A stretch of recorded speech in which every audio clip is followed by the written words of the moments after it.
Et Abraham a reconnu Dieu comme l'Éternel ma provision. L'Éternel ma provision. Donc cela veut dire quoi? La pauvreté, c'est un état d'esprit. La pauvreté, c'est pas parce que c'est pas à cause de ce qu'on n'a pas. La richesse aussi, ce n'est pas à cause de ce qu'on a.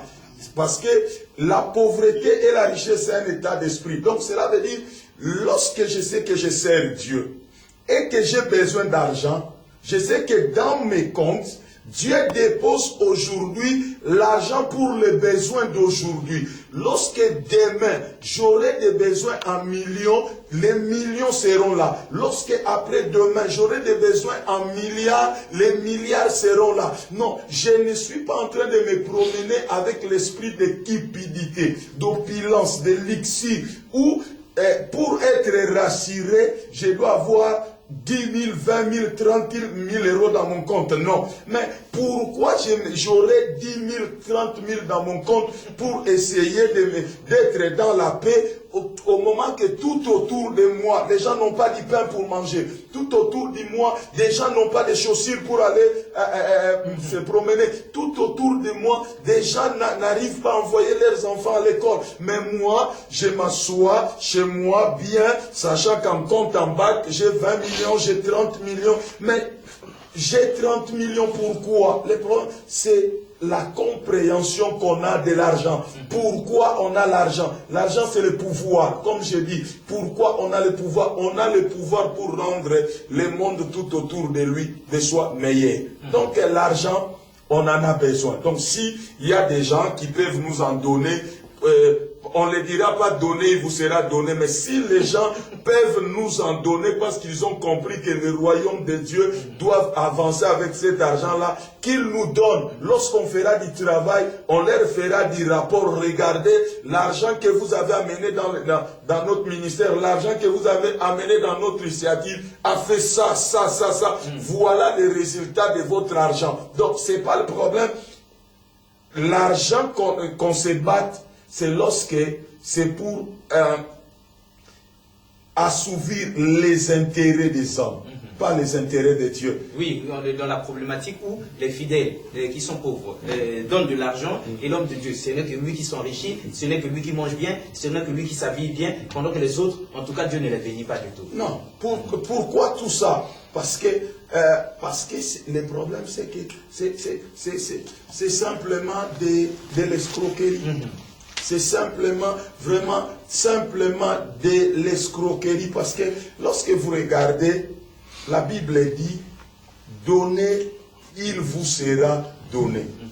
Donc on suppose que si on va dans cette théorie-là, de donner, il vous sera donné, les fidèles ont assez donné pour s'enrichir. Parce que vous allez vous rendre compte, allez dans les églises, allez dans des réunions où il y a les hommes de Dieu. Vous allez voir, quand il s'agit des offrandes, les hommes de Dieu ne se lèvent pas. Ils ne se lèvent pas souvent, parce qu'il y a beaucoup qui ont compris que, non, qui ont compris qu'ils sont là pour prendre. Parce que Christ a dit, il y a du plaisir à donner qu'à recevoir. Allez-y en Afrique, vous allez vous rendre compte qu'un serviteur de Dieu, on n'est pas en train de faire la publicité ici, mais un serviteur de Dieu est en train de prêcher bien habillé, costume, cravate, avec des chaussures, des marques de chaussures. Il prend même le loisir de montrer aux membres que moi, j'étais chez tel cordonnier, j'étais chez tel couturier, voilà ma chemise. Mais à côté, vous avez son interprète qui a des mauvais paires de chaussures,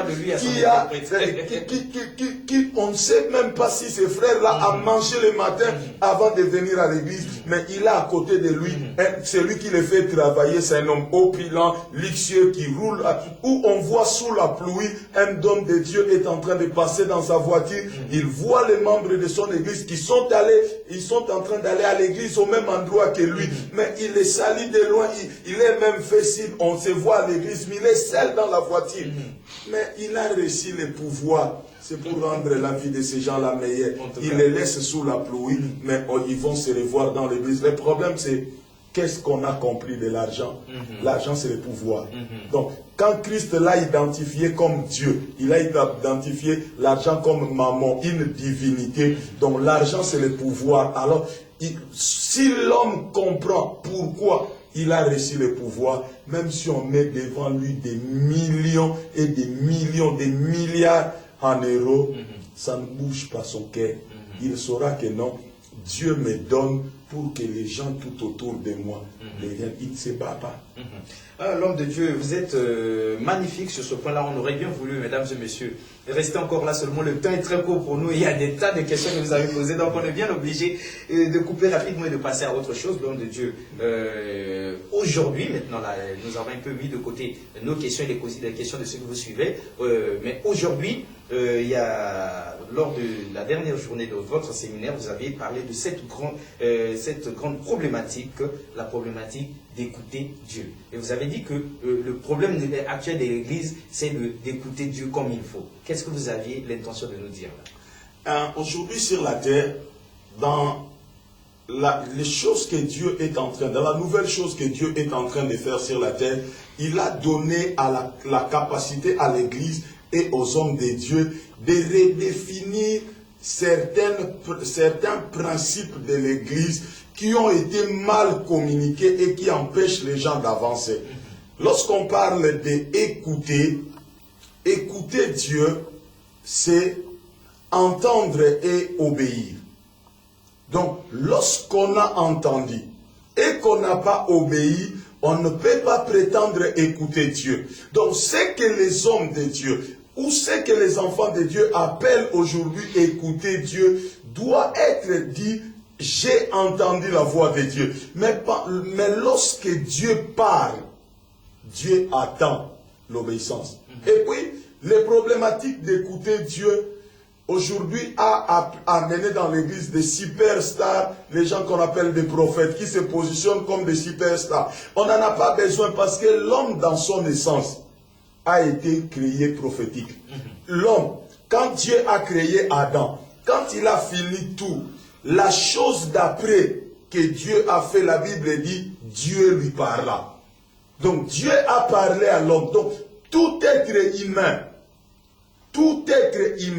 qu'il soit chrétien, qu'il soit non chrétien, qu'il soit chrétien, bouddhiste, hindou, qu'il soit athée, tout être humain peut entendre la voix de Dieu. Mais on attend la voix de Dieu par rapport au contexte dans lequel tu te retrouves. Dieu n'a jamais parlé à Adam et Ève quand il était dans le jardin, quelque chose qui concernait hors du jardin. Parce que Adam et Ève ne connaissaient pas les lignes au-delà du jardin. Donc Dieu nous parle par rapport à un contexte. Je m'explique. Dieu nous parle par rapport à un contexte. C'est comme si Dieu aujourd'hui est en train de parler à l'homme. Mais Dieu ne peut pas parler, par exemple, à quelqu'un qui est au Congo, au fond du Congo, d'une réalité qui se passe aux États-Unis. Cet homme n'a jamais vécu aux États-Unis, il ne comprendra jamais la parole de Dieu. Il ne comprendra Dieu. Dieu n'est pas là pour nous mettre dans la confusion. Donc Dieu est là pour nous éclairer, pour nous parler par rapport à notre contexte et par rapport à une demande. Alors, tous les hommes peuvent écouter Dieu. Par exemple, parlons d'un contexte. Quelqu'un qui vit dans le mal, avant que Dieu vienne te dire qu'il va te bénir, il va te dire d'abord répands-toi. Donc quand tu vis dans le mal, tu es conscient que tu vis dans le mal et qu'un prophète vient te dire que Dieu va te bénir, c'est un faux prophète. Parce que Dieu doit, la bénédiction de Dieu, alors il doit bien t'expliquer que la bénédiction de Dieu, c'est de te donner la force pour changer. Parce que Dieu parle par rapport à un contexte. Donc, quand on voit les parcours des enfants d'Israël, les parcours de la Bible, Dieu n'a jamais parlé hors contexte. Dieu parle à tout le monde, même les gens qui vivent dans le mal le plus profond. Dieu vient là-bas et leur parle. Parce que Job dit, Dieu parle tantôt d'une manière, tantôt d'une autre. Mais c'est l'homme qui ne fait pas attention. Donc, quand on parle d'écouter Dieu aujourd'hui, écouter Dieu égale entendre plus obéir. Parce que souvent, En Afrique, quand on punit nos enfants, on a l'habitude de les tirer les oreilles et de leur dire, toi tu n'écoutes pas, toi tu n'écoutes pas. Mais quand on dit à un enfant, toi tu n'écoutes